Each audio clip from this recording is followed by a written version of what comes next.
Bonjour à tous et bienvenue dans cette nouvelle vidéo où nous allons aborder une fois encore le marché de l'or et on va se concentrer aujourd'hui principalement sur les banques centrales et leurs programmes de rachat d'or ainsi que l'impact des ETF sur ce marché de l'or.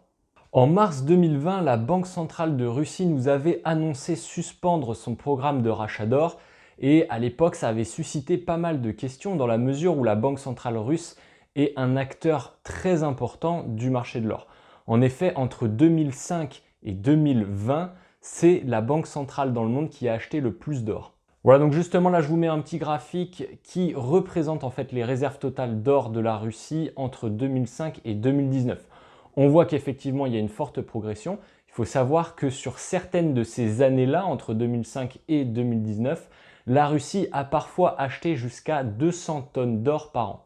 Donc début 2020, cette banque centrale russe nous annonce qu'elle stoppe son programme de rachat d'or et en fait, ce n'est pas la seule banque centrale en 2020 qui a réduit ses achats d'or. En effet, le Conseil mondial de l'or nous dit que parce qu'on a aujourd'hui moins de banques centrales qui ajoutent de l'or à leurs réserves, eh bien la demande totale de la part des banques centrales sur la première partie 2020, donc sur les 6 premiers mois de l'année 2020, a chuté de 39% par rapport aux 6 premiers mois de l'année 2019. Donc je vous disais que la Banque de Russie, elle n'achetait plus d'or depuis le mois de mars 2020. Et on a également la Chine qui a quasiment pas acheté d'or depuis un an maintenant. On a la Banque centrale de Colombie et d'Ouzbékistan qui ont vendu eux de l'or sur les derniers mois. Et il semblerait que les Philippines soient aussi sur le point de vendre une partie de leur or. Donc évidemment, les banques centrales dans le monde, c'est un soutien important du prix de l'or par leur demande. Et donc, on est en droit de s'interroger, de se poser la question et même peut-être de s'inquiéter un petit peu quant au futur du prix de l'or si on voit que la participation des banques centrales sur le marché de l'or tend à diminuer au fil des années. Donc par rapport à ça, on a un analyste sur les matières premières chez Natixis qui nous dit qu'il ne faut pas s'en inquiéter outre mesure parce que c'est vrai, les achats nets de la part des banques centrales sur l'or a diminué cette année, mais on est toujours en positif. Et pour lui, il n'y a pas de risque aujourd'hui que les banques centrales viennent ajouter une pression négative sur les cours de l'or, comme c'était le cas dans les années 90 par exemple. Élément supplémentaire qui nous permet de relativiser tout ça, Citigroup dans son dernier rapport sur les matières premières s'attend à ce que la demande de la part des banques centrales en 2021 s'accroisse de nouveau. Alors pour eux, cette année, les achats d'or devraient être aux alentours de 375 tonnes. Et pour l'année prochaine, ils estiment qu'on devrait plutôt être aux alentours des 450 tonnes. En effet, dans ce même rapport, Citigroup nous dit qu'ils s'attendent à voir la Banque centrale de Russie revenir sur le marché de l'or en tant qu'acheteuse dès le printemps prochain. Et ils s'attendent aussi à ce que la Banque centrale de Chine revienne également sur le marché de l'or dès la fin des élections américaines. Alors je vous avais déjà parlé du fait qu'on a des banques centrales comme la Banque centrale de Turquie ou de Pologne qui sont historiquement moins acheteuses sur le marché de l'or, qui aujourd'hui sont des banques centrales qui achètent quand même pas mal d'or. Et on a des banques centrales de taille encore plus modeste qui se mettent à acheter de l'or, comme par exemple la Banque centrale de Mongolie qui a acheté 17 tonnes d'or au cours des 3 premiers trimestres 2020. Alors bien que les banques centrales ont globalement ralenti leurs achats d'or sur l'année 2020, on a vu que l'or s'est très bien comporté durant cette année, en gagnant pas moins de 400 $ l'once depuis le 1er janvier. Alors si le cours de l'or s'est très bien comporté sur l'année 2020, alors que dans le même temps, on avait les banques centrales qui avaient tendance à réduire leurs achats, qui a soutenu ces cours de l'or? Et c'est là où je fais le lien justement avec les ETF. Parce qu'en effet, en 2020, on a vu les flux entrants sur les ETF Gold à un niveau historique. Et si on prend l'ensemble de ces ETF Gold, eh bien, ils représenteraient environ l'équivalent de 3400 tonnes d'or. Donc on atteste ce tableau que je vous mets tout de suite qui résume en fait les flux entrants sur divers ETF et le GLD, donc qui est un ETF sur l'or, est en 6e position sur les meilleurs ETF en termes de flux entrants sur le mois dernier. Alors est-ce que ces ETF ont une réelle influence en fait sur le prix de l'or? Et donc là je vous mets un nouveau graphique où on voit justement la comparaison entre le prix de l'or en dollars, c'est la ligne orange, avec dans le même temps les ETF, ce qui le représente en fait en termes d'actifs gérés, c'est la ligne bleue. Et donc c'est là où on retrouve le chiffre des 3400 tonnes d'or en fait qui sont représentées par ces ETF. Et on voit qu'on a une corrélation qui est assez nette entre les deux.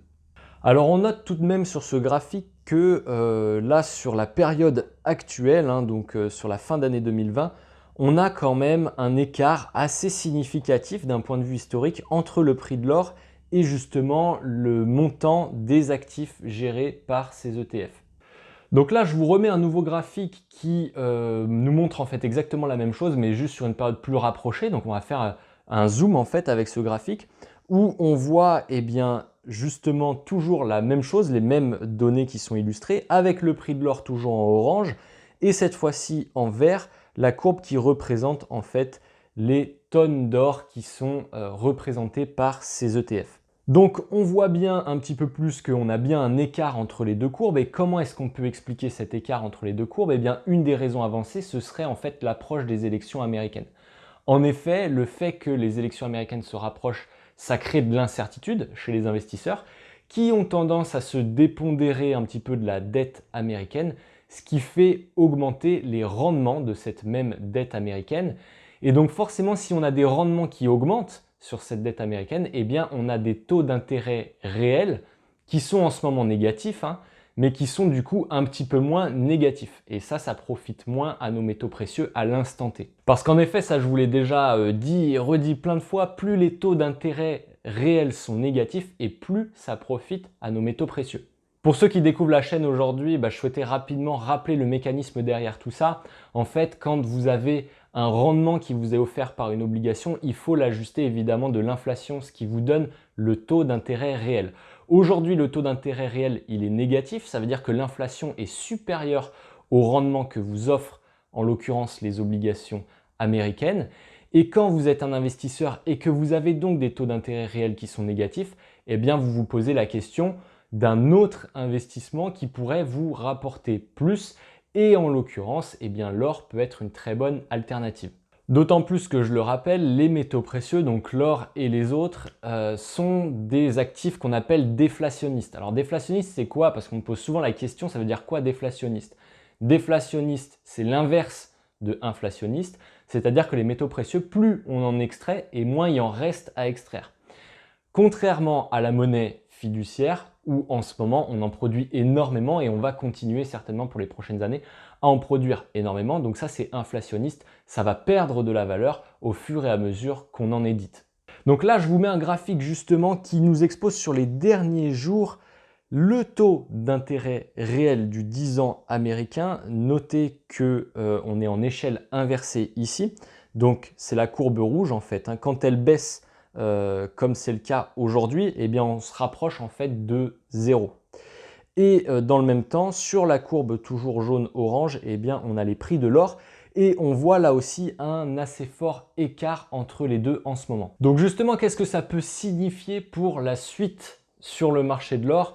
Eh bien une fois que les élections américaines seront passées et l'incertitude levée, eh bien il y a des grandes chances que les investisseurs reviennent en fait sur la dette américaine, refassent baisser du coup les rendements, qu'on ait des taux d'intérêt réels qui soient davantage négatifs et que ainsi sur notre graphique, eh bien, le cours de l'or aille rejoindre notre cours, si je puis dire, des ETF.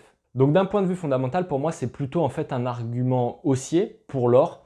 Là, à cause des événements qui sont vraiment d'actualité, eh bien, l'or cale un petit peu par rapport à la demande que l'on a sur les ETF en ce moment, mais il devrait y avoir un rééquilibrage une fois donc ces élections américaines passées. Donc cet élément-là global de taux d'intérêt réel négatif fort, plus des banques centrales qui devraient reprendre leurs achats sur 2021, eh bien ce sont deux arguments qui plaident pour un soutien des cours de l'or à venir pour les prochains mois, pour les prochains trimestres. Encore une fois, la situation, elle peut changer dans les prochaines semaines, donc c'est toujours des analyses qu'il faut actualiser. C'est également mon point de vue actuellement que je vous expose par rapport à des éléments. On tisse en fait une réflexion qui laisse entendre que c'est toujours pareil, la finance, ce sont des probabilités et on essaye justement d'établir des scénarios qui ont un maximum de probabilité de se produire. Les choses ne sont jamais acquises pour sûr. Voilà, j'espère que cette vidéo vous a plu. Je vous encourage évidemment toujours à vous abonner à cette chaîne, ça m'aide énormément. je constate quand même qu'il y a 40% des gens qui regardent les vidéos de manière régulière qui ne sont pas abonnés. Et il y en a même qui commentent et qui ne sont pas abonnés. YouTube, c'est tout. YouTube me fait des données de tout, donc je vois tout. Et vraiment, c'est super important, surtout si vous venez régulièrement, si vous commentez régulièrement. Soyez sympa, soutenez la chaîne, abonnez-vous, ça vous prend 2 secondes, c'est juste appuyer sur un bouton. Si vous êtes super sympa, vous activez aussi la cloche des notifications qui va avec, ça montre juste à YouTube que vous êtes intéressé par le contenu et ça aide à mettre les vidéos en avant. Et plus les vidéos seront mises en avant, ce type de vidéo, et plus les gens vont s'intéresser, par exemple, au marché des métaux précieux. Je vous remercie et je vous souhaite une très bonne journée, un très bon week-end, une très bonne semaine, peu importe. Je vous dis à très bientôt pour une prochaine vidéo. Ciao, ciao.